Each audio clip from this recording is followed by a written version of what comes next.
Hello, welcome in once again to the most accurate podcast here at 4 for 4 Fantasy Football. I am Matt Okada. I have with me John Paulson. We are entering week 10 of the fantasy season. It is double digits. I don't know how. And we are coming off. Listen, I feel like I say this quite often, one of the worst primetime games of the year. But I have to say, unironically, that was the worst football I have ever seen played in my entire life. How much of the game did you make it through, John? I was half watching the first half, checking in just with the stats. I try not to let NFL football on random nights overwhelm my life. I have to get through 18 weeks of this now, plus the playoffs and everything. So I pick and choose my battles. And this is one that I was kind of, I was interested because it was a, upset in the making. But boy, there were no points scored. And then we had a nice Trey Tucker touchdown, and I got pulled back because of a really obvious offensive pass interference. Then I was like, okay, this is enough. Yeah, it felt like both teams had bet on themselves to lose and were trying to lose, but then the other team was doing that better than they were, and it was just a disaster all the way across. For fantasy purposes, we can be very quick here. Nobody was great. Ashton Genty ended up with 60 yards, and he managed to score the Raiders' only touchdown.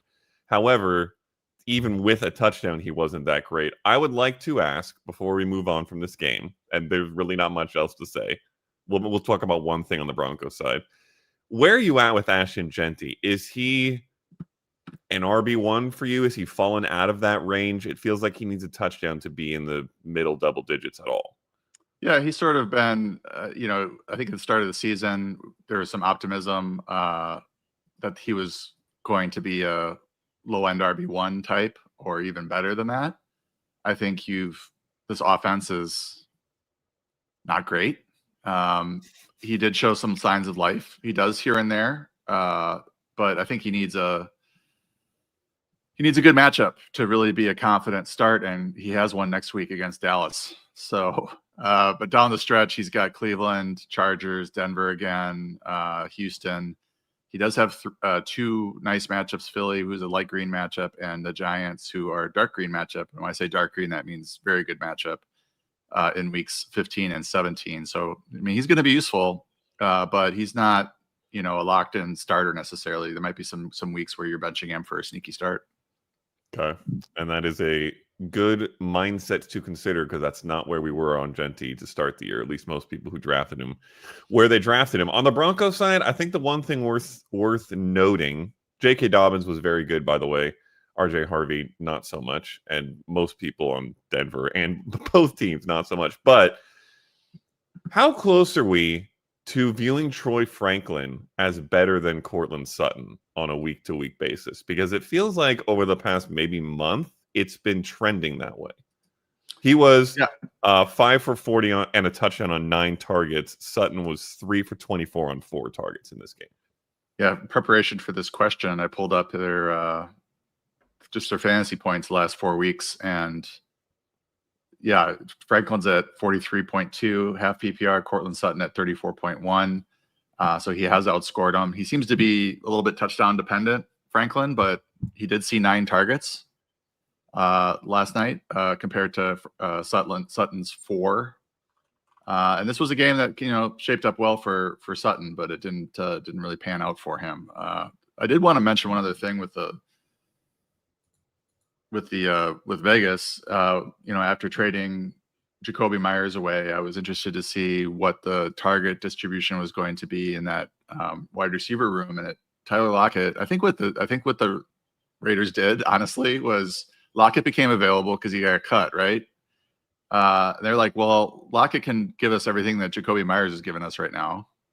So let's just pick him up for free and then trade this guy who doesn't want to be here and get a 4th and a 6th for him. I thought that was actually a pretty savvy move because now Lockett's leading him in receiving, 5 for 44. I thought maybe this might be a, Trey Tucker 7-8 target offense, but it doesn't look like it's going to be that yet.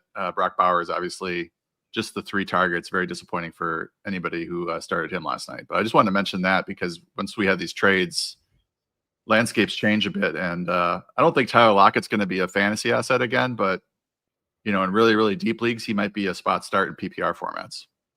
Yeah. Also worth noting, Michael Mayer had 4 targets, which was actually more than Brock Bowers.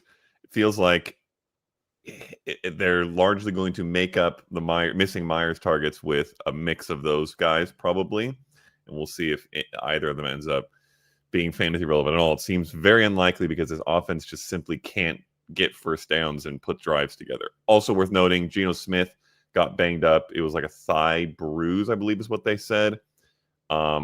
I would imagine he plays next week because he was getting in and out of this game. But worth noting, just in case, Kenny Pickett is the backup, so that's not going to change much. Okay, moving on from this horrible, horrible game. We will get to the news later in the show. At the end, of course, Q&A. So if you guys have questions, feel free to drop those in any chats where you are watching this live. Started off with that trade news. You mentioned Jacoby Myers to the Jaguars. The 4th and the 6th is too much in return, so well done to the Raiders for that. But he is now in Jacksonville, and then Rashid Shaheed was traded to the Seahawks from the Saints, which was a pretty interesting one. There was a bunch of other defensive trades that were very notable, but we don't care about those because this is fantasy show. Maybe a little bit with matchups. But the one other offensive thing of note is the Chargers got Trevor Penning from the Saints, who is an offensive lineman, because they are in desperate need. That may help Justin Herbert stay alive. But on the wide receiver front, what's your general fallout for both teams? We've kind of addressed Jacoby Myers' hole in Las Vegas, but for Jacksonville, where he now is, and then in the Rashid Shaheed situation, how are you viewing those situations? Yeah. So in Jacksonville, it looks to me like they made this move, and I think they want him long term there. I think that was the scuttlebutt after the trade. So they are looking. It's not just a rental. I think he's a talented player. Still was very productive last year.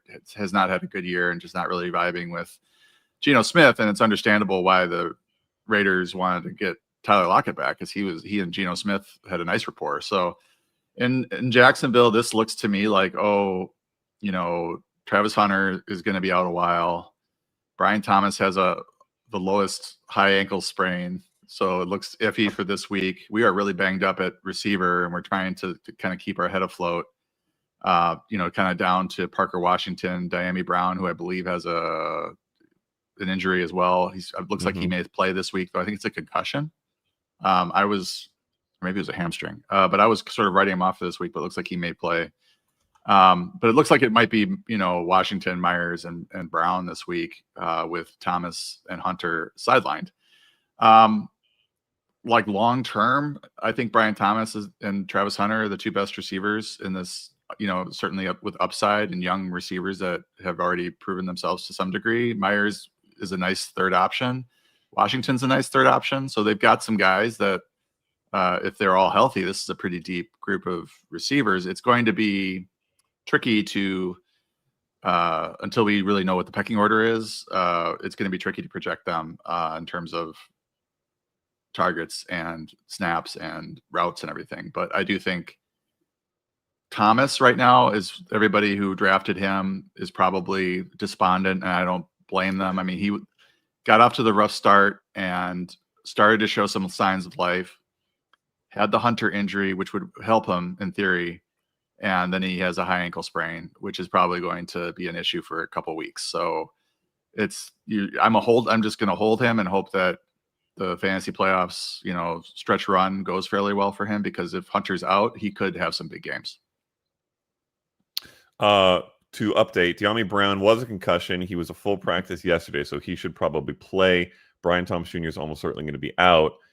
So it will probably be Diami Brown and Jacoby Myers on the outside, with Parker Washington in the slot, which the team has said already, which is interesting because Jacoby Myers was doing a good bit of that. And then for the Seahawks and the Saints, Rashid Shaheed's move, Torrey Horton did not practice yesterday after his nice breakout the last time we saw him, and Cooper Kupp is limited. So Rashid Shaheed is coming into a similarly needy situation, and leaving behind Chris Olave all by himself in New Orleans. How are you working with those receiver rooms? Yeah. So, I mean, the exciting thing is Sam Darnold in this passing attack in Seattle. Like Sam Darnold's been quietly one of the biggest fantasy surprises. I mean, I guess it was that last year as well. I don't know what we were expecting from him in Seattle, but he obviously Jackson Smith and Jigba is a star in the making, if not already a star, one of the top receivers in the league.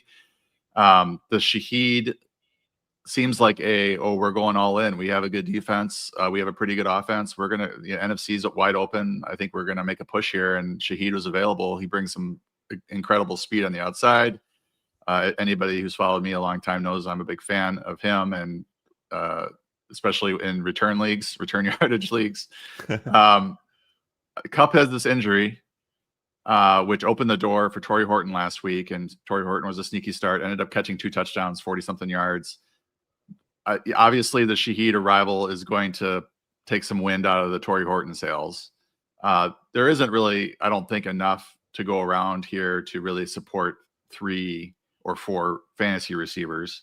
So there's probably going to be Jackson Smith and Jigba and one other player popping their head up each week. We also have AJ Barner at tight end, who has been a touchdown machine. He was also a sneaky start last week and got a rushing touchdown. I think Shaheed is probably ahead of Horton in terms of talent and route running right now. But this will be if Cooper Kupp's available and Horton's available, because I know he's iffy right now. This is going to be a tough one to predict, especially early on until we see what Rashid Shaheed's role is going to be. But I think both Myers and Shaheed could be limited in their first weeks with their respective teams just because they are, just arriving and not totally in tune with the playbook. One thing to note on that front specifically, Rashid Shaheed, who had that incredible start to last season before the injury, that offense that he played for last year was run by Clint Kubiak, who now runs the Seahawks offense, which is obviously a big part of why this particular move was made, because theoretically he knows the system to some degree, and Kubiak knows him. Also worth noting, Sam Darnold, flaws that he may have aside, is an incredible deep ball thrower, and Rashid Shaheed is very, very good in that aspect of the game. So this is feels like a pretty good match. But we will see how everything pans out with all the injuries in both those situations. Elsewhere in quarterback world, Kyler Murray. What? I don't know what. This is one of the weirdest situations in franchise quarterback history that I can think of. He was basically benched for Jacoby Brissett and then placed on IR in what felt like a cover-up for the benching or something, because he seems to have been available and healthy enough to play just a week or two ago. And then all of a sudden he's headed to IR, and we don't know how long he's going to be out, and Jacoby Brissett is going to be starting. Whatever's going on with the Cardinals franchise aside, because that doesn't matter to us too much, what is the fallout for you for relevant Cardinals fantasy players with Jacoby Brissett under center, and is he playable? I mean, Jacoby Brissett is one of the best backup quarterbacks in the league, and probably is a top 32 quarterback and should be starting somewhere, and he is now starting somewhere. But I mean, just heading into the season, I think if you just ranked everybody based on their body of work, he's probably in the top 30. So why doesn't he have a starting job? It's just that what does he bring that some other quarterbacks don't bring? And he's not the greatest runner. He's not as fast as Kyler Murray. And we understand why you're trying to unlock Murray, because if you can get Jacoby Brissett's passing out of Murray plus his running, you now have a really dangerous quarterback and a really dangerous offense. Now, Brissett can run a little bit, but he just is efficient and runs this offense. I think from a pure passing standpoint, he is better for Marvin Harrison and Trey McBride than Kyler Murray probably is. And just getting the ball, moving the ball, and getting into scoring position and scoring fantasy points and real points. He has 20.7, 19.8, and 24.8 in his 3 starts fantasy points. So he's in that span, he's the QB 10 on a point per game basis. So if anybody's out there that has like quarterback issues and you're looking for a committee, or you just want, like trying to kind of manage the quarterback position, and Brissett's still out there on the waiver wire, then I think he's a great pickup, because he's just been solid and will continue to be solid. And it looks, at least for the next 4 weeks, it looks like Murray's going to be out. So probably good for the whole offense. At this point, if you're holding on to Kyler Murray, it's probably unnecessary. I think in one quarterback leagues, he can be cut, because there's probably other options on the waiver wire that are out there that in a month can help you. And you can also like cut him loose and maybe get him back if it looks like he might come back into the starting role. We will see whether he is in Arizona next year, but this has been a strange situation as it unfolded. Jaden Daniels, actually more positive news this morning than we would have expected. He has suffered a very serious, or at least it looked like a very serious elbow injury last week. There was initially no timetable for his return. They were getting different medical opinions on what would happen. This morning, news broke that he would not need surgery and isn't going on IR. Now, it's still not going to be back in a week or two. This is going to be a multi-week absence, but it sounds like he could come back this year at some point. The other side of that coin is, obviously that is a Washington Commanders thing where they need to be in the playoff race probably to some degree to want to bring him back, because there's no need to risk him if not. And getting him back in the very last week or two of their season and heading into the playoffs doesn't work as well for fantasy. So for now, are you holding on to Jaden Daniels on a bench? If you obviously if you put him in an IR spot, you're putting him in an IR spot. But if you can't, are you holding on to him? Are you exercising some hope that he returns? And either way, do you have the same hope for this offense as you just talked about with Jacoby Brissett, with Marcus Mariota running the offense? Yeah, they haven't put him on IR, and there's a 4-week IR, and then there's the season-ending IR, and he's still on the active roster. So that usually when teams do that, they think that he might be back with less than 4 weeks. Now, we had this positive news this morning, so that seems like it's right now a possibility. They might put him on a 4-week IR. I don't know, but right now he's still on the active roster. I wouldn't cut him unless the waiver wire is full of quarterbacks to stream and you have a good options on your roster, because he is such a dangerous player. Now, I was going to mention this. They're 3-6. Are they going to, if they lose a game or two and they're getting to 3-8 or 4-8 or something like that, are they really going to try to bring him back and make the playoffs? I don't know. They might bring him back for a game or two and then shut him down. So then his value is not what it normally would be if he were healthy and they were in a playoff hunt. So that's where I'm at right now with him until we get more news. I'm probably holding, but there are certain leagues where, if you can't put him in the IR, then you might need to cut him if you have a really short bench and need to make some moves. Worth noting, they play the Lions this week, which feels very likely to be a loss. Then they play the Dolphins in Madrid, so that's winnable perhaps. And then they have their bye, and then a couple tough matchups coming out of their bye. So they would very likely need to get him back quickly out of that bye if they want to have a chance to make the playoffs, it would seem.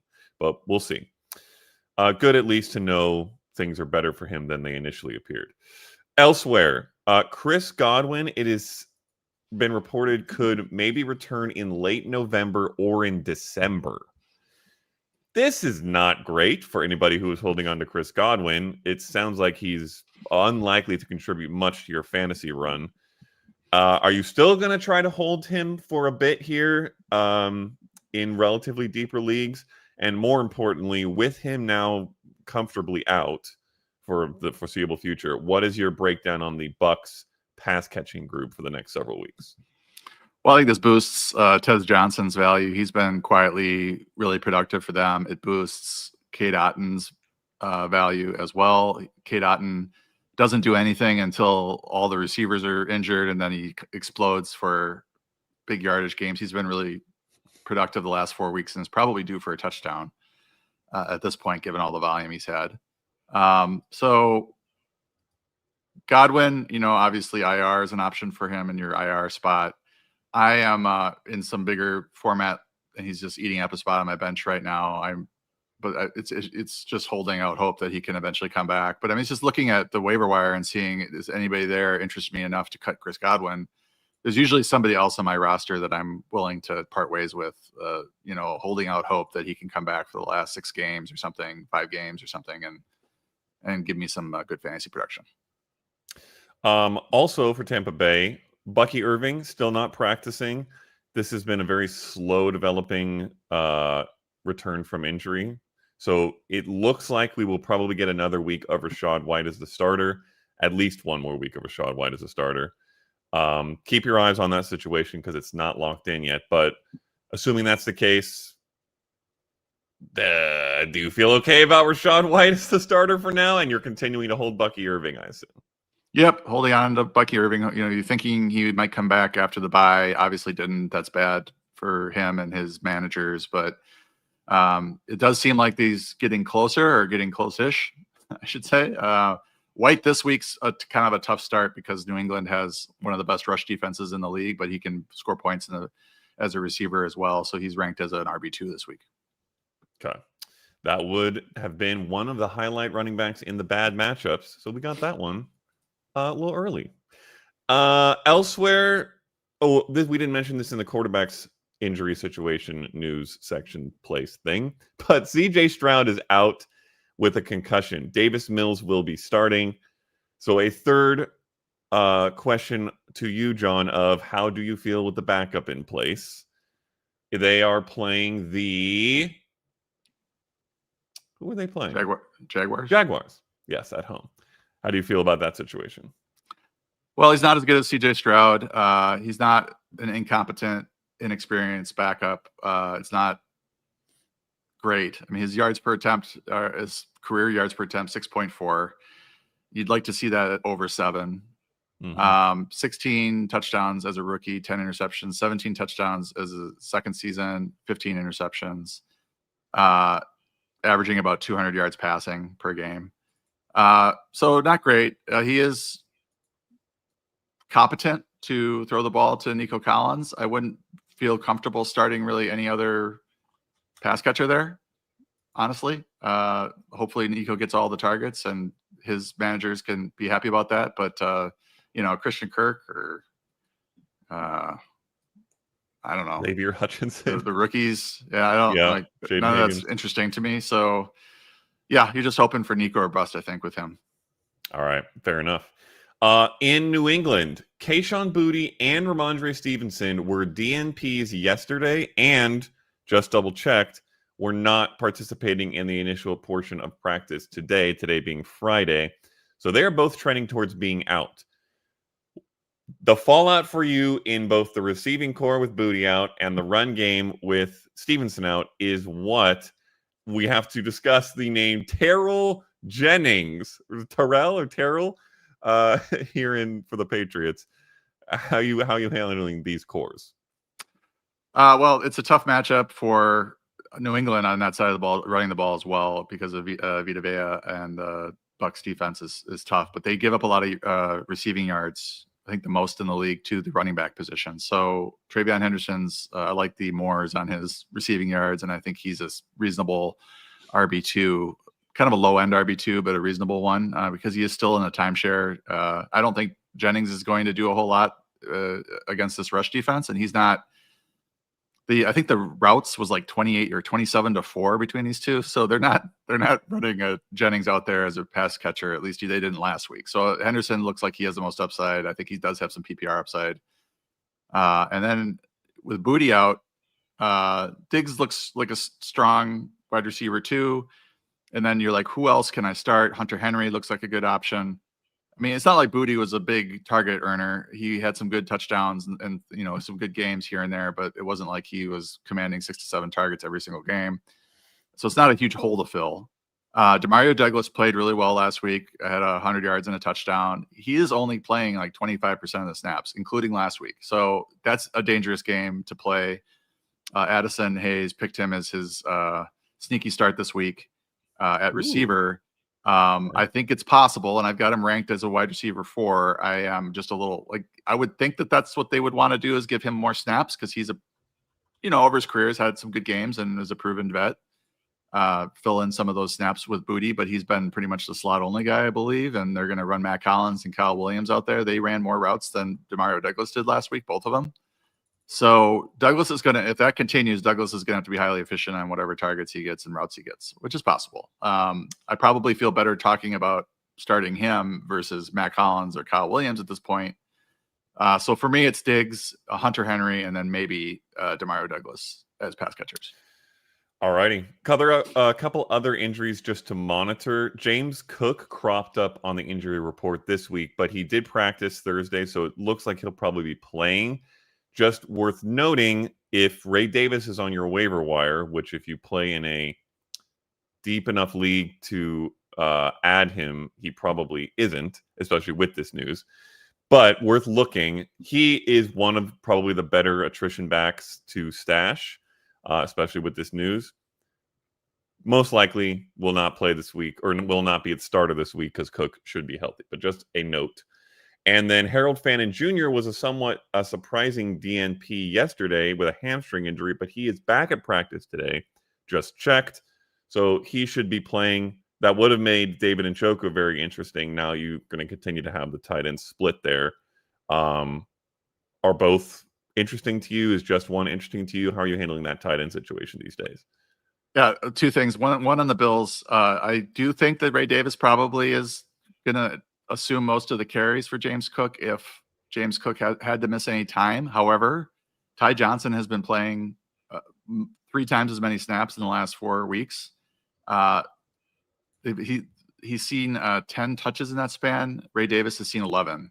So when Ray Davis comes in, they do give him the ball, and they do seem to think he's the better runner of the two. But Ty Johnson's been more involved as a passer. So I think it might be an ugly committee if that happens, with Davis and Johnson kind of splitting that work. I just wanted to mention that. So don't get too excited about Ray Davis, but it's a good little stoke to have in the fire, I guess. As I was updating tight end rankings this morning with the Fannin news, we'll see what he does today. I don't know if we have any updates on his practice today as I vamp just to do a Harold Fannin search. We do not know if he was limited or full, but he is back in some capacity. He's back in some capacity? Yep. Okay. So this morning, not knowing that, I did move Njoku ahead of him. We have a injury index at Adam Hutchinson, I think, updated, originally done by Chris Raybon, where they look at all these injuries, all these types of injuries by each position, and basically show the fantasy point per game adjustment, usually downward, that a player plays with any injury at any position. And for hamstring strain, it's minus 38% to expect, on average is what you can expect. Ooh. From Yikes. A tight end playing through a hamstring strain. Now, so there's players that do fine and there's players that do terrible. So minus 38% puts Fannin down in the tight end 2 ranks, giving Njoku some of that production and probably more snaps and getting him back to sort of what he did last year, gets him into the low end tight end 1, high end tight end 2 ranks. I'm going to adjust that based on Fannin's participation today. If he's full, then probably, they're closer together in the tight end 2 ranks. If he's limited, I'm probably going to leave it and recommend Njoku over Fannin, just because hamstring injuries have been pretty dicey for tight ends. Makes sense. Good to know. All righty. We will get into the key matchups, and then shortly afterwards, the Q&A. So keep dropping those in if you have any questions. But game of the week, there were a few options here, and I think that I actually went with the sleeper option here. I chose Bills Dolphins, and that's largely because Giants Bears felt too obvious. That will be a very fun one, and the names in that game are maybe a little bit easier to deal with. But Bills Dolphins, the Buffalo defense is very tough against quarterbacks and tight ends. They are 4th in AFPA adjusted fantasy points allowed to quarterbacks and 2nd against tight ends. They've been tight end killers. But they are quite soft against running backs, 26th, and bottom half of the league against wide receivers, so 19th. Devon Achane is obviously a must start for Miami. It feels like Jalen Waddle is nearing that range. I'd be curious if you believe he is a full must start at this point. But anyone else you're willing to roll out there, given a high over-under of 50.5 and a potential that Miami will be throwing the ball a lot? It's surprising to me that this is the highest total that I'm looking at. It's quite surprising, actually, with Miami Dolphins involved in this. Yeah, I think you summed it up. Achane must start. Waddle must start. I mean, Malik Washington in a really, really deep league is a dart throw. Greg Dulcich for somebody that's in dire tight end land could throw him out there, but that's just about it. I will be checking the Scott Fish Bowl to see if Greg Dulcich is available. I think he is not. On the other side of the ball, the Miami defense, interestingly tough against wide receivers. They are 5th in AFPA against wideouts, but they're very soft against every other position, especially tight end. So obviously you're starting Josh Allen and James Cook, assuming Cook is healthy. But the wide receiver room here has been much more interesting. And by interesting, I mean, do we really know that we can trust anyone here? I am curious if you like anybody in the Bills wide receiver room or trust them enough to start. And then also the tight end situation there. Dalton Kincaid feels pretty much must starty, but curious where you have him ranked. Yeah, as you mentioned that, I was just like looking up the yardage that Miami has allowed, and I'm wondering why they would be tough on receivers. And it's just because they can't stop the run. I think they are giving up 146 yards ground. People probably don't have to throw much against them. They're 23rd in passing yards allowed, but that is so it's 198. But even that's like a little, I don't know, a little misleading because they're giving up 7.7 yards per attempt, which is well above the league average of 7.1. They're giving up 15 touchdowns and 1 interception. Wow. They're giving up the highest completion percentage in the league, 74.1.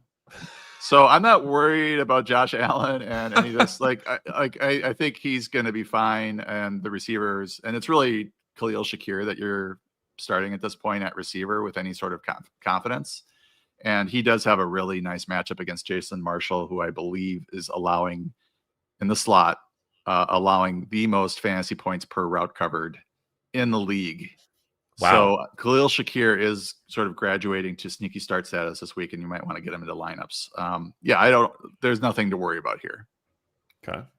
That is, I'm glad to hear that because Shakir is the only one that I care about starting. Is anyone else in that group even worth rostering while we're on the subject? Like Keon Coleman, we're done rostering anybody else besides Shakir? I mean, maybe just Keon Coleman, but he's been quiet for a while. I mean, you might hold on to him just because you're looking at the waiver wire and there's no I'm not one to just cut somebody just to cut somebody because they've been disappointing. It's like, who am I getting and how am I improving it? So improving my roster. And there is a world where Khalil Shakir gets injured and now Keon Coleman is number 1 receiver with Josh Allen. If Parker Washington were on the wire, we dropping Keon Coleman for Parker Washington? Yeah, probably. And this, given what's going on at this point with both teams. All righty. Fade of the week. A couple options here as well, but we're going with Browns Jets. Ew. The over-under is 38.5. This feels like very much a Broncos Raiders type game incoming. The Cleveland defense is 17th against wide receivers, which is right around the midway mark of the league, but they are top 10 against everything else in AFPA. Second against running backs, one of the toughest matchups by far for opposing running backs. So Garrett Wilson, who says he feels healthy, I imagine he's a must start for you, but is anybody else either a must start in the case of Breece Hall, who most people would think should be, or even a consideration to start in this game at all for New York? Have they made an announcement of who's starting at quarterback yet? Is it? I don't think so, but I've seen a lot of Justin Fields, so I will double check while you start talking. Yeah, I mean, I have Fields at 18. I don't trust him as far as I can throw him, which is not very far. Maybe back in my college days, I could have thrown him a few feet, but not at 52. So I mean, even if he starts, okay, well, he's going to have his rushing yards, but he's not guaranteed to finish the game. Like at this point, if Tyrod Taylor is healthy, he's not guaranteed to play in the second half. So pretty dicey. If Taylor is active, I think I may actually shave off some more stats from Fields and have him below guys that are going to finish the game if they're healthy. Trevor Lawrence, maybe even Bryce Young. I don't know. It's dicey. So you have to hope that he looks good in order to finish the game, and he's playing against one of the best defenses in the league. You mentioned Garrett Wilson. I'm glad he's back. I do have him at wide receiver 24. Coming off the knee injury, I'm not in on him as a must start, but he is certainly into the low end wide receiver 2 because of the wide receiver situation there with the Jets. Clear number 1 target. His return, I think, knocks Mason Taylor down. There are only so many passing yards really to go around. Yeah. Brees Hall wanted to be traded and is back, so I don't know how this is going to go. He's got a tough matchup against Cleveland, number 2 in adjusted fantasy points allowed. So it's tough between him and Rashad White and Kimani Vidal, and like who would you want to start? Travis Etienne, David Montgomery. That's sort of the group. That's kind of tough to rank this week because you just don't know what you're going to get out of Brees Hall in a game where he wanted to be on a different team, and now they're rolling him out there. So we shall see. Yeah. Worth noting, Tyrod Taylor is practicing and healthy. Aaron Glenn continues to refuse to name his starting quarterback, so we technically do not know. The last time we saw this team before the bye was that 39-38 win over the Bengals, in which Justin Fields was actually pretty good. I am curious how much NFL coaches and GMs pay attention to opposing matchups like we do, because coming off that game, you might think, I should maybe be starting Fields in my NFL team moving forward. But if you note the fact that happened against Cincinnati, and if you look at what he's done against every decent defense rest of the year, it gives me no confidence that Justin Fields is going to be good. Like, it does nothing for me. So I will be curious to see what they do. It feels most likely they will start Fields, but that's narrative-y, and I couldn't tell you for sure. You're going to have to keep an eye on the news. And for what it's worth, I think Brees Hall is a major, major bust risk this week. You pointed it out with the trade situation, the run defense. I feel like there is I tweaked my hamstring coming soon for Brees Hall kind of situation, because he does not want to play for this team. On the other side of the ball, the Jets defense has been very good against wide receivers. They were 8th in AFPA. However, it is worth noting they traded away Sauce Gardner, not only their best cornerback, but one of the best cornerbacks in the league, arguably. They had been bad against everything else, and they also traded away Quinnen Williams. These were the big, big, big defensive moves that I hinted at in the opening. So this defense wasn't very good. Seems like it is likely to get worse. Quinshon Judkins for the Browns must start ? He should be healthy here. And then similarly to the Jets, is there anyone else you're willing to roll out here? We touched on the tight ends a little bit, but anybody you feel good about? Yeah, right now, Njoku at tight end 13, Fannin at tight end 24, but we discussed that earlier. Judkins RB 12. I think he is a must start against this team. They're 22nd adjusted fantasy points allowed to the running back position. So, he's up there with the Kyron Williams, Saquon Barkley's this week. Should be fine coming off that. He had to tweak something prior to the bye, but it appears that he's a full go and ready to roll. So after that, I'm only interested right now in the receiving room is Cedric Tillman. So I like him. I liked him preseason. I thought he was going to have a good season. They had Flacco there, right, to start. And I think that he could be having a good, in another parallel universe, and he doesn't get injured and they keep Flacco. He's having a top 25 season. So I'm interested to see what he does down the stretch. I picked him up in a couple leagues. Off the waiver wire last week. So he is, because they need players to catch the ball. I don't know that Dylan Gabriel is really going to support multiple pass catchers, but I'm given the way Jerry Jeudy's played, which is not good. I'm far more interested in Tillman. I do have Jeudy ranked ahead of Tillman, but we're talking 51 and 60 this week. So we'll see. I'm sort of holding Tillman now to see. I have zero Jeudy. I had zero Jeudy all year, but I'm holding Tillman to see what happens in leagues where I need some receiver help. Ugly game. Let's move on to less ugliness. Positional matchups of note. At the quarterback position, the good matchups come to Jackson Dart, who gets the Bears 29th in AFPA. On the other side of that same game, Caleb Williams gets the Giants, who are 23rd in AFPA. I am curious, by the way, as we go through these names, how close Jackson Dart is to just must-start range. And then Jared Goff gets the Commanders, who are 27th in AFPA. It is on the road where Jared Goff is much less effective, but this defense has been very, very soft. So how much do you like those three guys? I have all three in the top 12. I've got Dart at 7, Okay. so I do. I mean, he's near a must start unless you're in a super flex league and you got a couple players ahead of him. Caleb Williams at 9. Giants are 23rd in adjusted fantasy points allowed to the quarterback position, as you mentioned. Jared Goff, I think, is up there. I wrote him up for sneaky starts. We normally recommend starting him at home, and then on the road in soft matchups, and this is a soft matchup. And I think there is a scenario where they just run the ball all over the Commanders because the Commanders are bad against all facets of offense, but they've been kind of putting their the pedal to the metal of this offense, and he's been good. So I think he's going to be good for 240 and a couple touchdowns in this one. Love it. Great options there. On the bad side, and I would be very curious where you slot the three guys we just talked about in against these two guys, because these guys are more commonly started for some people. Daniel Jones, who has been very efficient, very effective, gets the Falcons, who are 7th in AFPA against quarterbacks. And Jordan Love gets the Eagles, who are 8th. And I believe I mentioned on the pod last week, but if I didn't, or as a reminder, he has been very consistently good in good matchups and bad in bad matchups. So I'm curious where these two fall. Daniel Jones, for a lot of people, is a must start, but does he drop to sit range, potentially behind some of the guys above? Yeah, some of the Dart, I have an 11, so he's right there with Goff to me. That's a tough call. Like if I had Jones and Goff, I'd be kind of, because Atlanta's pass defense has been pretty good. I know early in the season they were, regularly holding players under 200 yards. They are a run Jonathan Taylor centric offense, so there is some worry that Jones doesn't need to have a big day or have a big day. So you feel a little bit better about the Goff maybe at quarterback for the Lions.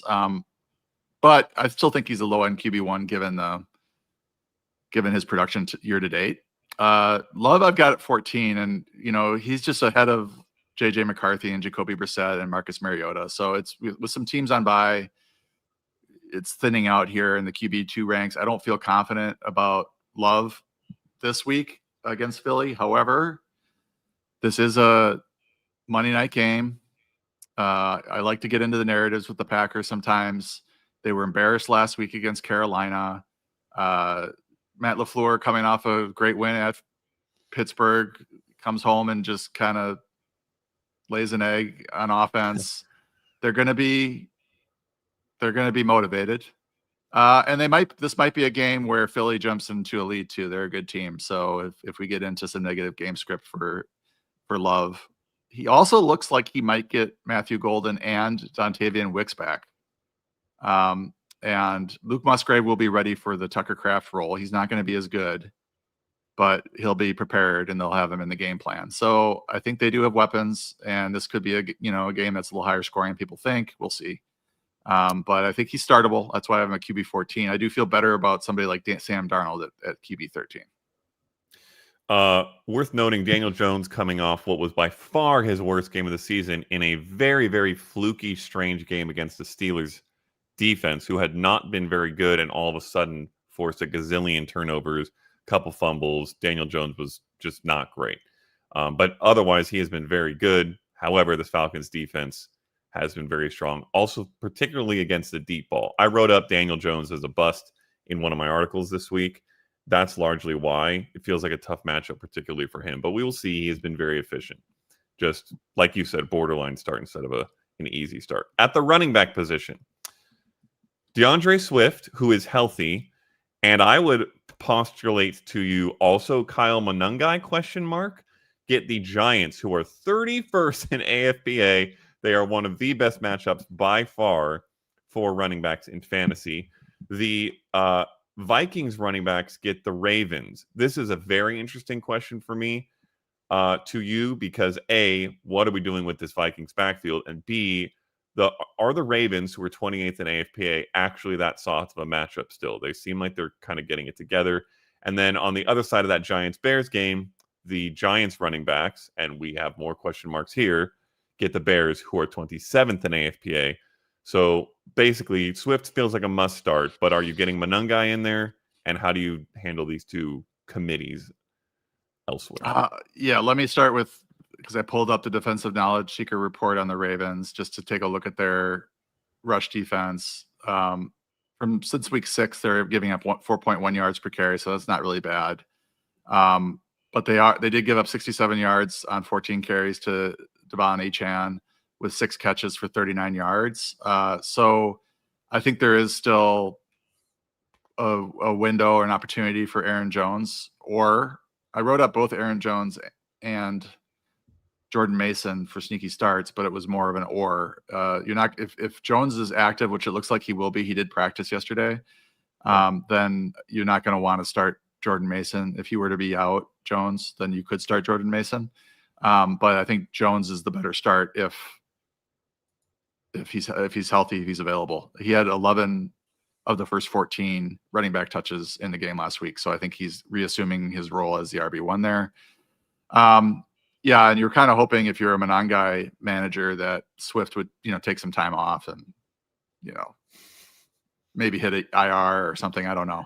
But he's back. And I don't think, given the way that Swift was running prior to his injury, I don't think that they're going to make any huge changes to their how they divvy up the touches there. I think if Swift had not missed, he would probably be ranked higher than he is this week, because Monangai did so well last week. So they might give him an extra series or two.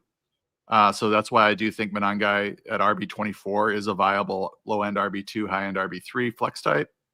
Because I think in this matchup, he could make some hay even as the backup.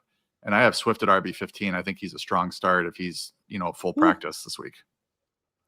Worth noting, I said something about, I think it was Justin Fields earlier, and not being able to trust his last game looking so great because it came against the Bengals. Kyle Monangai's game last week came against the Bengals, who are terrible. So while it looks like Monangai, could have won a job with that matchup in some or with that game in some situations, I think the matchup has a lot to say about it. And had Swift been healthy, he would have been doing the same thing. So I agree there. For the Giants, who do you have higher? But I guess is even the question between Singletary and Tracy. I have Singletary higher, and it pains me. It pains me, but we have to go off of what we just saw. Now they might flip it back, but Tracy was supposed to be the RB1 heading into the season. That he got usurped pretty easily by Cam Scadaboo. And then last week we're thinking that Tracy would get back to his low-end RB2 sort of production and role, RB1 role in real world role in New York for the Giants, and he was out snapped like significantly by Singletary. Now it's not a huge disparity. I mean, I said significantly, but it definitely was lead backup, and it might be a hot hand situation because he didn't do much, Tracy, whereas Singletary was more productive on a per carry basis. So I've got Singletary at 28, so it's not like a lot of confidence. And I've got Tracy at 32. I have to start Tracy in a league where my Chase Brown, my RB1 Chase Brown is on bye. It's a one running back league. So I'm hoping for the best here against a very soft Bears defense. All righty. On the bad side of the running back matchups, Kimani Vidal gets the Steelers. He's been very good, but the Steelers are 8th in AFPA against running backs. It's the one area they've been stopping with some consistency this year. Rachaad White, we touched on very briefly above, but the Patriots are 4th in AFPA against running backs. The pass catching opportunity there might be better. Travis Etienne gets the Texans, who are 9th. Ja'Cory Krosky-Merritt gets the Lions, who are 3rd, and I'm curious how close he is to just permabench or drop range for you. And the Texans running backs get the Jaguars, who are 10th in AFPA. Curious how you're handling that committee. Yeah, these guys are all, these guys are all ranked as like RB, low-end RB2s or high-end mid-range RB3s. Krosky-Merritt's at 31. He's getting into some leagues where you probably could drop him just because he is the lead back there, but it's not a productive running game. You're losing Jaden Daniels and probably some running lanes because of it. Woody Marks I have ahead of Chubb, but it's 30 and 35. Okay. So, I mean, these are just guys that you're kind of stuck with, and it's a bye week. You might have to throw them out there to get 10 touches and hope maybe one of them falls into the end zone. ETN, I think, RB21 probably could be ranked in the teens. He's White's at 18, Vidal's at 19, ETN at 21. These are guys that are like, yeah, they're RB2s, but they have tough matchups, so they're kind of lower end RB2s this week. Okay. Startable, but maybe not exciting. In the wide receiver world, we have several just rooms of wide receivers that might be a little bit interesting this week. On the good side, the Washington Commanders receivers get the Lions. They're 25th in AFPA. That feels maybe largely a teams have to throw a lot against them situation. The Giants receivers get the Bears, who are 30th, and the Bears receivers get the Giants, who are 24th. You can see why this game has a high total and should be fun. And then the Chargers wideouts get the Steelers, who I've mentioned a little bit. They are 31st in AFPA against wideouts, and I mainly included them here to get your take on the pecking order there with recent production in LA. Yeah, that's a tough one. I mean, McConkey is kind of reestablishing himself as a wide receiver one there. Johnston had a great start to the season, missed a game or two, had a goose egg, and then came back and found the end zone last week. Keenan Allen has started really hot and has kind of cooled off. So, McConkey's the one that you're starting with confidence, and then these other two, you're kind of running him out there as wide receiver threes. And hoping for the best. Johnston at 29, Keenan Allen at 32. So these are kind of fringe wide receiver threes this week. Good matchups though. So against Pittsburgh. So you just don't know. One of the two is going to go off probably, and the other one's probably going to have a quiet game because it's just not enough necessarily to go around with rookie tight end having a historic season or run at as a receiver. So. Washington, Deebo Samuel is the only one I'm starting with any sort of confidence right now with Terry McLaurin out. Giants, Wandale looks like a low-end wide receiver 2 to me. I think Slayton is a low-end wide receiver 3. Like he just missed out on like a 68 or a 62-yard touchdown 2 weeks ago. Had a pretty good game last week. A nice matchup against Chicago. So I've got him at wide receiver 38. I think some people will be in a position where they have to start him this week. Chicago, Odunze's kind of fading a little bit. A little worried about him, wide receiver 20. Nice matchup. DJ Moore kind of trending up a little bit. I've got him at wide receiver 30, but he would have been higher. He was higher earlier in the week with Luther Burden potentially sidelined, but looks like Burden's going to be back. And that might eat into DJ Moore's upside there. But they did get him involved as a pass catcher and as a pass thrower last week and as a runner. True.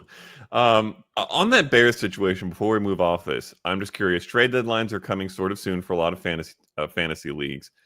You touched on the trajectory for both those guys. Odunze going down, DJ Moore going up. Both headed into a very good matchup this week. Would you be trying to make moves around either of those guys, acquire more, sell Odunze, or vice versa if you think that they're going to return to their normal early season production before this week? I mean, you would like to take a look if you're trying to get out of them in terms of just trading them away, like a Odunze away. I don't know. You're probably selling low right now. Yeah. He has a nice matchup this week. He's got Minnesota next week, which is a light red. Not a terrible matchup, not great.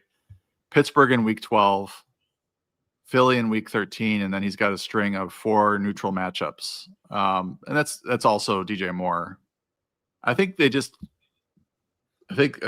Burden absence helped DJ Moore last week. We'll see if he continues to play well, then maybe he's trending up and he's the more reliable option between him and Odunze. This was I liked both players heading into the season. And then I did think that Odunze could take over. And I probably shouldn't have been drafting DJ Moore if I thought that, but I drafted both. So I enjoyed the Odunze breakout, and then now he's kind of struggling compared to DJ Moore. and DJ Moore trending up, kind of getting back to his production last year. I don't know that I'm looking to trade either way, because this does seem like an offense that continues to trend up. Ben Johnson's doing a good job. You got this Pittsburgh matchup in week 12 and a bunch of neutral matchups to close it out. I'm not trying to move off of either one of these guys. You're just kind of hoping that they get back into, or Odunze gets back into early season form, and then Moore can kind of keep it up. All righty. Good insights. On the bad side, Chris Olave, all by his lonesome in New Orleans, gets the Panthers, who are 7th in AFPA. My main question there is, if he gets a 75,000 targets, does it matter with the quarterback play, his play, and tough matchups? I'm curious how you think the Rashid Shaheed absence affects him in terms of attention from both sides of the ball. In the Indy versus Falcons game, we talked about Daniel Jones in the matchup. The Colts wide receivers also have tough matchups, with the Falcons being 9th in AFPA. Packers, same sort of thing. And that wide receiver group is very hard to predict. So they get the Eagles, who are 6th against wide receiver. It's very strong. Curious if you like any of those guys. And then DK Metcalf gets the Chargers, who are 4th in AFPA. And I'm also just curious where you're at with DK Metcalf these days, because it feels like he is very touchdown dependent, has been very hit or miss this year, surprisingly so, and has a tough matchup this week. Yeah, he's still by far the best receiver and best fantasy option as a pass catcher in that offense, but certainly this week he's got a kind of a tough matchup with Dante Jackson. When he lines up on that side of the field, I don't think Dante is going to shadow him necessarily, but 0.13 fantasy points per route covered, very, very good for Dante Jackson. So yeah, it's a tough matchup for him. So he's ranked, he's been ranked anywhere from wide receiver 12, and this week he's ranked wide receiver 24, 25. So people are going to have to start him. And I think he's a decent start, but not a great one. Glad we circled back to the Saints, because I didn't touch on them regarding the Shaheed trade. But I don't know that there's any real actionable thing to do here, other than maybe Juwan Johnson sees higher floor in his targets. You got Brandon Cook and Devon Bailey are probably going to round out the 3 receiver sets there. I don't think we can count on either of them. So I do think it's good for Chris Olave, because I think you might see double-digit targets every week. And when you're seeing that, it's hard not to post decent fantasy production, even if the quality of the targets aren't great. Like, some of them are going to be okay. And the team's not great, so they are going to have to throw. So it's probably good for him, although defenses will be able to focus on him more. And then finally, it was the Colts and the Packers. Yeah, right now I think for Green Bay, Dobbs and Watson are fairly good starts, but right now I don't have Dontavian Wicks or Matthew Golden in the projections. So when they are reinserted, you're going to see Dobbs fall into the 30s, probably maybe even the 40s, because now they're going to split these snaps up amongst these guys. For the Colts, Alec Pierce has been playing great. I think he's a sneaky start. Pittman's been solid, a lot of touchdowns. Daniel Jones has played well. I'm not worried about those guys. Downs is okay. I think Pierce is probably due for a really big game. He's been playing well and is popping in our breakout receiver model. So what that means is, even though his ceiling is massive, and he's bound to catch a touchdown soon. I don't know if it'll be this week, but Alec Pierce is going to have a big game here fairly soon. A couple quick things before we leave the receivers. One, we had a question in chat from Jamie Pirog. Does Brandon Cooks get more targets downfield? That's in New Orleans. I suppose the answer is probably yes, but doesn't matter. It is really what the question. Are you ever starting Brandon Cooks in any kind of DFS, anything? I mean, it's like the Obi-Wan Kenobi meme where he's like, "That's the name I haven't heard in a long time." Brandon Cooks has been on the radar somewhat, but he's not really. It hasn't been a fantasy asset for a while. Now that might change now, given a bigger role, because they're going to need him. But I'm going to wait to see it before I start counting on it or wishing for it. Very fair. And then the other thing I'll say before we leave this, because this has been a sticking point for me this week. I am giving up completely on Brian Thomas Jr. This feels irrelevant to the names we're talking about here, but don't worry, I'm going to bring it home. I am done trusting in him. Even when he's healthy, he's not been good. So I sent a tweet out earlier this week asking, who would you rather start every week, rest of season? And I listed Brian Thomas Jr. and then a series of names that no one would ever imagine you'd want over him when this season started. And they were Alec Pierce, Troy Franklin, and Rashid Shaheed. This was before Rashid Shaheed got traded. I feel confident at this point. But confident might be a stretch, but I would rather have all three of those guys in my lineup every week rest of the season than Brian Thomas Jr. So the Alec Pierce breakout news that you mentioned is great to hear. I'm not making a decision anywhere, but that's where we're at with Brian Thomas Jr. and Troy Franklin had a good game. We talked about it at the start of the show. So get you some Alec Pierce. I'm not saying drop Brian Thomas Jr. for Alec Pierce, but get you some Alec Pierce. That's what I had to say about that. Let me counterpoint. Okay, hit me. He hasn't. Brian Thomas has not been good this season relative to his standard that he set last year. Sure. We did see signs of life. Like he did have 5 straight games of at least 49 yards, which isn't saying a whole lot, but he did have against KC, bad matchup, 4 for 80, against Seattle, 8 for 90 and a touchdown on 10 targets in week 6. Then he came back against the Rams and wasn't great, 3 for 31 on 7 targets. Last week, 3 for 55, only played 65% of the snaps, got dinged up. Like I think there is a parallel universe. Potentially it has to be parallel if it's not this universe, or it could be this universe in the future where he does come back and he contributes to fantasy championships. He's got 2 matchups against Indianapolis, week 14 and week 17. Good matchups. He does have 2 bad matchups there, week 15 and 16 against the Jets, which Sauce Gardner departure impacts. And then week 16 against Denver, not going to probably do well against Tillman if Tillman's back. Or I'm sorry, Surtan's back, not Tillman. So I'm not cutting him. I'm going to hold hope. I love Brian Thomas Jr. from last year. He was like my favorite 8th round pick ever, and just delivered. But, I don't think in the short term he's going to help you, but perhaps week 12, 13, 14, he might. Yes, I also agree. Don't cut him. But okay. You said get up completely, so I was a little worried there. I'm not starting him until he shows me something incredible is basically what I'm saying. Okay, gotcha. All right, let's finish it off with the tight ends. On the good side, Oronde Gadsden II gets the Steelers, who are 30th in AFPA. He's pretty much at the point where he's good enough to not appear in these questions anymore because I only include people here who are somewhat borderline. But I wanted to include him to get a sense of how close he is to that point for you. And then Kyle Pitts gets the Colts, who are 29th. He's much more of a fringe option. Theo Johnson gets the Bears, who are 24th. Same thing. And Cade Otton gets the Patriots, who are 23rd. We talked about him earlier with the Chris Godwin absence. Where does Oronde Gadsden, where has he cemented himself for you? And then how much are you willing to start these fringe guys? Yeah, I mean, Gadsden's at tight end 3.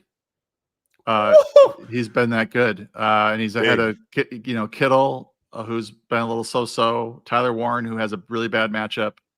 Laporta. I mean, I think it's, Laporta's got a good matchup. I think it's fair to say right now Gadsden is ahead of Laporta, and if they both have favorable matchups. He's just been that good. I mean, just look at his game log. He's consistently involved at a position where we don't always have that.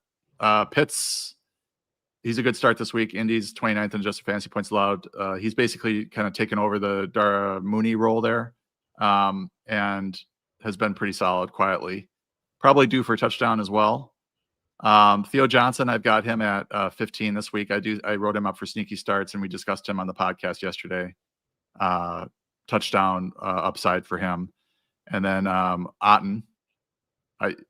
Interesting thing about Otton, I've ranked him about tight end 16 heading into today. I've got him at tight end 12 now. I was looking at our And people should check it out if they have access to Sharpstack. I don't know if the market-based projections are available to everyone. I think they are. If they're not, you might want to upgrade, because we built this market-based projections based on the prop markets. And one thing I noticed today, I was looking at my rankings and I was looking at the tight end. You can sort by half PPR over on the right. And Cade Otton was up at ahead of Dalton Kincaid and Hunter Henry and Zach Ertz and all these guys. They're expecting, the prop market expects 4.6 catches for 47 yards, 0.34 touchdowns. I started to look at his shares for the last 4 weeks when they've had all these. I mean, it's happened last year where they got injured at receiver and all of a sudden he took off. Same thing's happened this year. He hasn't caught a touchdown, so it's been kind of a quiet production. He's probably due for a touchdown. When I just put in his distributions from the last 4 weeks, and then I put in his expected touchdown for the last 4 weeks, because we have actual touchdown share and then expected touchdown share, because he hasn't caught a touchdown. He came in at tight end 7. So that's his expectation now based on his target shares, receiving shares, yardage shares, and then expected touchdown shares. I've got him at tight end 12. I'm not starting him over Henry right now or Colson Loveland, who obviously had the great game last week, but he's up there and he's definitely up at the top of the tight end 2 ranks this week. Love that. Before we move on here, I have a question that could be in the chat, but I will ask it myself because it's my question. A lot of teams, a lot of fantasy managers have a Rondé Gadsden and somebody good, some other good tight end, because they picked up Gadsden obviously off waivers. I would like to know the list of tight ends that you would not sell, you would not try to trade away at the deadline if you have both that person and Gadsden, because I feel like it's a very short list. I would like to know what the list is, and then which guys you're just going to try to trade away and keep Gadsden as your tight end 1, if that question makes sense. Well, I quickly looked up his schedule, and it's not pretty. So there could be choppy waters ahead. He's got his bye in week 12, so you're going to need you might want to hold on to your other good tight end for that. It's sort of like, do you see yourself running your second tight end out there in the flex? So I've been in a situation in, I think, all of my FFPC leagues where I've got a Gadsden and a Laporta, or I've got, so you've got 2 guys, or Hunter Henry and a Gadsden, or Tucker Kraft and a Gadsden, until you lost Tucker Kraft. Poor Tucker Kraft. Terrible. Yeah. So, and then you look at the upcoming schedule. So after his bye, he's got 4 bad matchups out of his last 5. I'm not sure it matters so much for him. But you're asking what tight ends you would trade away and just keep him as your trusted guy. Okay. Well, I've got him at tight end 5. So he's behind Kittle, Warren, McBride, and Bowers. He's ahead of Ferguson, Laporta, Goddard, Kincaid, Kelsey, Bannon. I mean, I think you can trust him as your rest of season tight end 1. I'm not exactly sure what the question is. It's like, for all these teams that have Gadsden and someone, you feel like you might have to trade one away unless you're putting them in a flex, like you said. So which ones are the guys that you're not going to trade away? So if you have Bowers, if you have McBride, I feel like it's McBride is the one where you're never trading away McBride. I wouldn't trade away. I wouldn't trade away Bowers, McBride, Warren, or Kittle, because I think those guys are all very startable in the flex. But you have to look at your flex, and then also look at your, like, it's a tough question, because if I trade away a Kittle or a Warren, well, who can I get, and how much does that help my team? Mm-hmm. Am I really weak at receiver, or am I really weak at running back? Is there a way to do this? Maybe I can start both. On a flex. But those guys, those first 4 guys, too valuable as a flex, but you might want to trade them away to make a big jump at another position. Okay. Good to know. On the bad side, you touched on it briefly. Tyler Warren, he has not just a bad matchup, the worst matchup by some margin for tight ends in the Falcons, who are first in AFPA. Last I checked, they were allowing 3.8 fantasy points per game to tight ends, which is disgusting. I don't know if that changed over last week. Another one worth noting, and I just realized when you mentioned it, that Tucker Kraft's injury happened last week, and I did not hit that in the news. So I have Luke Musgrave in the bads this week, which is strange because his name has never appeared in anything we've done all year. But the reason for that is that Tucker Kraft is out for the season with an ACL injury, like you said, quite sad. So I'm curious your take on Luke Musgrave's potential to step up in general. Probably not this week in a tough matchup, but curious where you have him. And then I included as well Colston Loveland. Not so much because of his matchup this week. The Giants are 14th in AFP against tight ends, so that's pretty much middle of the league. But because his breakout game last week, after doing nothing all year, came in that absurdly good matchup with the Bengals and had a 58-yard touchdown with 17 seconds left in the game. Before that, he had scored about half as many fantasy points. I'm curious how confident you are in him, given what he had done prior to the best matchup in fantasy. Let's start with the Falcons. They've been tough against the position. I'm looking at their game log, and I can see why they are ranked so high. Tampa in week 1, I don't believe they gave up a catch to Otten, and then Otten has done pretty well, but there's a reason for that, right? Mm-hmm. All the injuries. They played Carolina, or they played Hawkinson in week 2. He didn't do anything. I mean, Hawkinson has been kind of meh as it is, but he did extra little in this one for 12. Carolina, not a tight end team. Then they played Zach Ertz, 2 for 21, so they held him down. Then I don't know if they had a week 5 bye or yes, I believe they did. It was very early bye. Yes, okay. Yep. So then they played Buffalo, and I don't know if Dalton Kincaid was not out there that week 6, because only Dawson Knox scored. He had a 1 for 19 and a touchdown. He's the only one that had a catch. So if they faced Buffalo without Kincaid, which maybe you're confirming that for me. I am he was confirming. Out that week 6. Then he did not play. Okay, so that would push their number up even more, because they're holding down Buffalo, who's been going off at the tight end position. So that's going to affect their AFPA. Miami, this is after the Darren Waller injury. They played Tanner Connor week 8. I'm sorry, Luke Farrell in week 7. So Kittle's out. Kittle's out. Tongas, I guess, didn't do anything week 7. Tanner Connor in week 8. So what I'm getting at is all these other teams, the things have been happening here to sort of orchestrate this number 1 against tight end. Now, I think they're good against tight ends, but I don't think it's a matchup where you're going to bench Tyler Warren. Fair. Because of what I'm looking at here, because there's some background things happening in the calculation based on who they faced. They had some fortunate things break their way at the tight end position. Okay. Luke Musgrave. I'm relatively bullish on him. He, if you remember, was drafted ahead of Tucker Kraft in the draft that they both were drafted in. Tucker Kraft is the better player. Luke Musgrave has, in his career, struggled with injuries, and that has allowed Tucker Kraft to really develop and carve out a giant role for himself in Green Bay.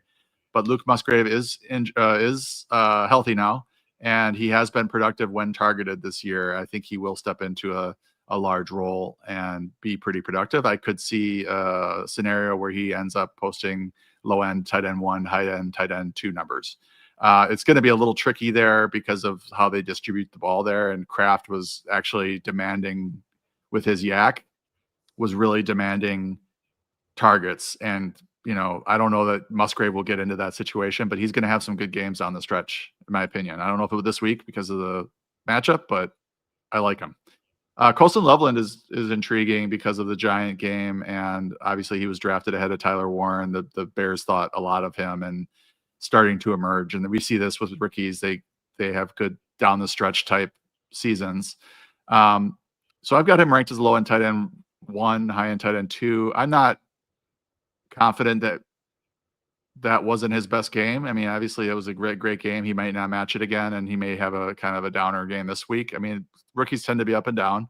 But Kmet, I think, is banged up again, if I remember correctly. He was concussed, or he left that game with a concussion. He was upgraded to a full participant yesterday, so should be back. Yeah. So if he's back, I don't think that necessarily affects Loveland at this point as much as it would have 3 weeks ago, 4 weeks ago, because it seems like he's establishing himself as the tight end one there.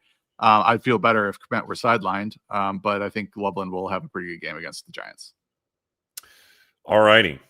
I will share. I am very worried about this. I think a lot of people are sliding Colston Loveland right into like the top 8. It sounds like you have him a little behind that, which is good to hear.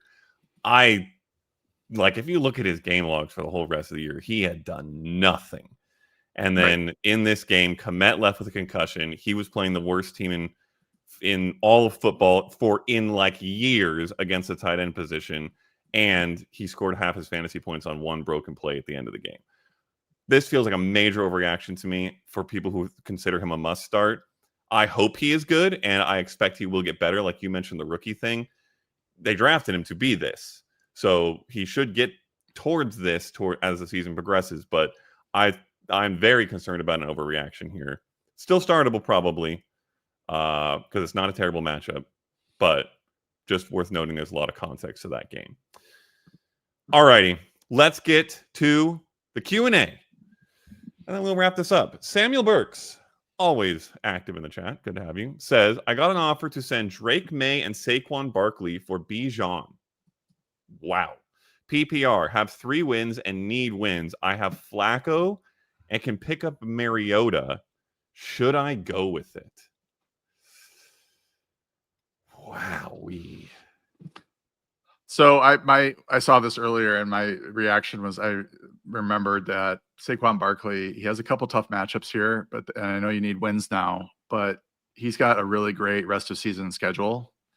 Dallas, Chicago, Chargers, Vegas, Washington, and Buffalo the last 6 weeks. So if it looks like you might win, I would be hesitant to give up May because I think he gives you an opportunity to get a win, and you're also Flacco's on bye this week, so are you going to go with Mariota this week? Or I think you're shooting yourself in the foot this week. You might as well go with May and Barkley and see what happens. Worth noting to further contextualize what you just laid out, Bijan Robinson has a bunch of average matchups for the rest of the season, but then he gets the Rams in week 17. So if you make it to the championship, he is facing the toughest defense against running backs in the entire league. They still not allowed a rushing touchdown to running backs, which is crazy. I think I agree with you here. Flacco has been crazy good for fantasy, like oddly good for fantasy. But to your point, you're running with Mariota this week and then trusting Flacco the rest of the season. That's very risky. I think I'd rather stay with the known commodities of May and Barkley, even if Bijan is likely to outscore Barkley by some. You might want to look and see if anybody wants Flacco. True. Upgrade your team that way. Yeah, I like that. Another question from Samuel Burks, it seems related. It is related. Same league, it looks like. Is picking up Mariota or Brissett better for the rest of the season with Flacco as the number 1 QB on the roster? I like the week 14 matchup for Mariota when Flacco has a more difficult matchup, but still asking. For the record, that is Flacco against the Bills and Mariota against the Vikings. I think with the news with Jaden Daniels that you're more likely to get more starts out of Brissett, and he's been better. So he doesn't have a great matchup against in week 14. If you're specifically worried about that, he's got the Rams, but I don't think I'd let that make this decision. I'd be curious what the rest of your roster looks like. When you're talking about quarterbacks like this, I prefer to have a duo and run with a duo and stream week to week and try to put together a duo that makes sense week to week. For example, with Brissett, he gets the Texans in week 15, who are number 1 in AFPA against quarterbacks. That is an awful matchup. I do not want to play him that week. So if you can put together a duo that makes sense, and you have the roster depth and the bench space to do that, that's probably the way I would handle it. For what it's worth, Brissett gets the Bengals in the fantasy championship. So if you make it to the championship, Brissett is winning you some leagues against that defense. 4K Toen 113 says, lost Tucker Kraft, but still have Andrews and Loveland. Should I trade Andrews and Pittman for Gadsden and Devontae Smith? Also have Rashee Rice, Amon-Ra St. Brown, and Emeka Ibuka. Wow, this is a pretty good group.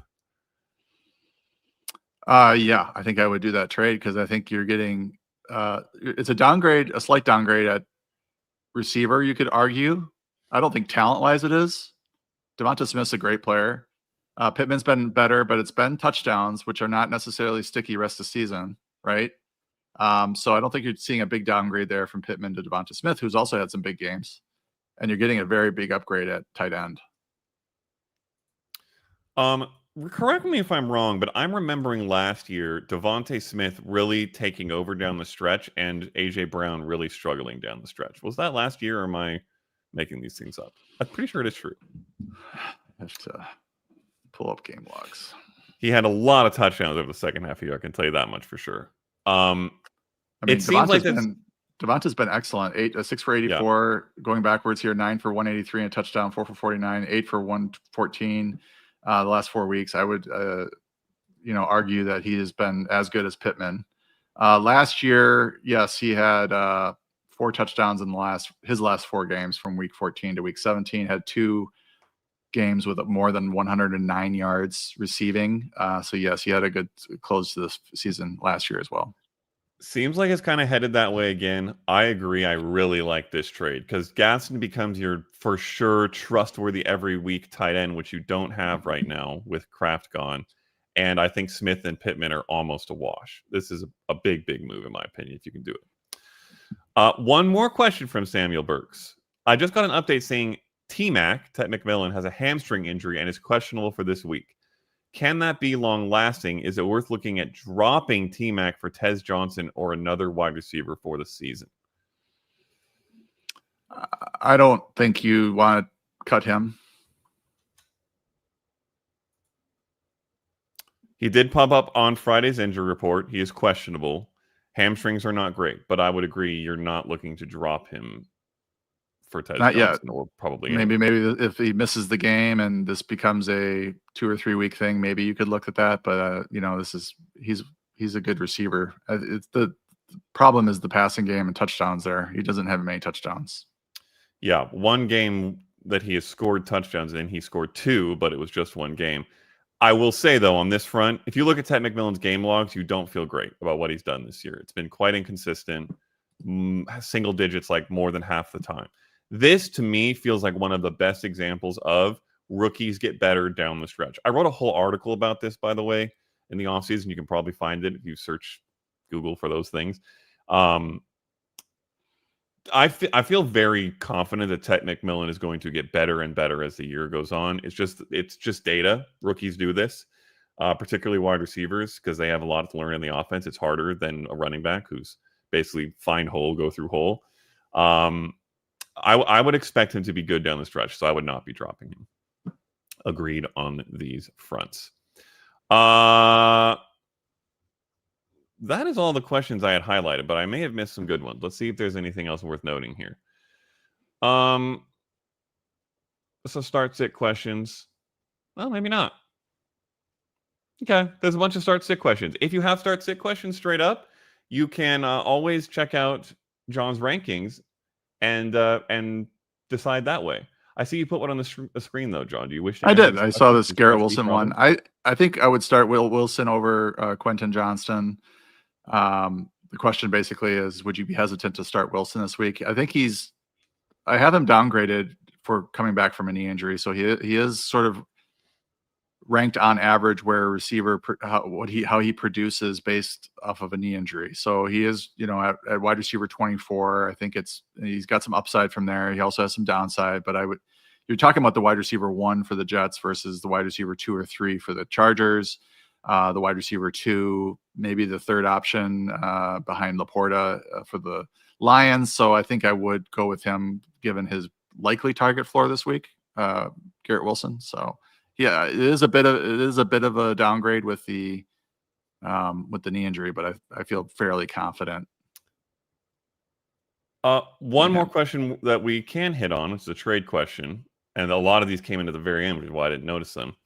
Modern Poppy. Also, before we get to this one, just briefly, I want to ask this. I think you said you were starting Loveland over Otten at some point during this show. But then I gave my case why I do not like Loveland, and you gave a case why you liked Otten more than you maybe even thought because of the prop lines. Are you still doing that? Or are you still sticking with Loveland? Well, Loveland's at tight end 11.5 PPR. This question is for PPR. So True. Cade Otton is ahead of Loveland in full PPR, 10.6 to 10.2. Cade Otton, not a big touchdown catcher. So you are perhaps lowering your ceiling by going with Otten, but he is, I think, due for a touchdown. But Loveland maybe has, with the 2 touchdowns last week, has more touchdown upside. I don't know why Cade Otton is not catching more touchdowns. We've given the other pass catchers there. He's the biggest dude. So why not give him a touchdown? But yeah, so that's I would say a higher floor, lower ceiling perhaps with Cade Otton and PPR. Alrighty. And then last question we will hit. Modern Poppy says, was thinking of trading Amon-Ra, St. Brown, and Breece Hall for Jamar Chase and Devontae Adams. Maybe. Or Breece and Nico for Waddle and Chase Brown, but not sure if that's crazy. I think it's probably a good idea to get out of Breece Hall. Do you like one of these options better? Breece and Nico for Waddle and Chase Brown. One gets you a running back and one doesn't, so that's kind of hard to answer without context because, like, are those guys going to be starting for you? Or are you dropping to a bench running back? I mean, I think from just a value standpoint, the Amon-Ra and Breece for Jamar Chase and Devontae Adams feels like a better deal. But if you need a running back to start, then you may want to do the Waddle and Chase Brown, because I think Nico and Waddle are pretty close in value right now, and I think maybe Chase Brown slightly ahead of Breece Hall, given what's going on with the Jets. Yeah, and I very much agree with the get out of Breece Hall if you can. This could get very bad very quick for fantasy, for the Jets. They're in fire sale mode. You do not want players, especially running backs, on teams in fire sale mode with undecided quarterback situations. It's just a disaster over there. Alrighty, we will sign off there, or we will close the show there. Great stuff. Thanks for all the questions. Any things to point out or places to send people before we do sign off, John?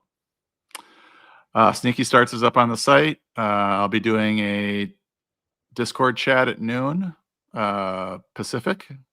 So if you are a subscriber, you can ask your questions there. I usually stick around for at most an hour. Yeah, just keep an eye on the rankings. A lot of these start sit questions can be answered there. Good stuff. All righty, everybody. Good luck in week 10. Good luck surviving the last few weeks of buys, although they go all the way through week 14, which is just the worst. Come on, NFL. And then good luck making it to the playoffs. Hopefully you will still be there when we are potting the way through the playoffs. I will say adios. See you next time.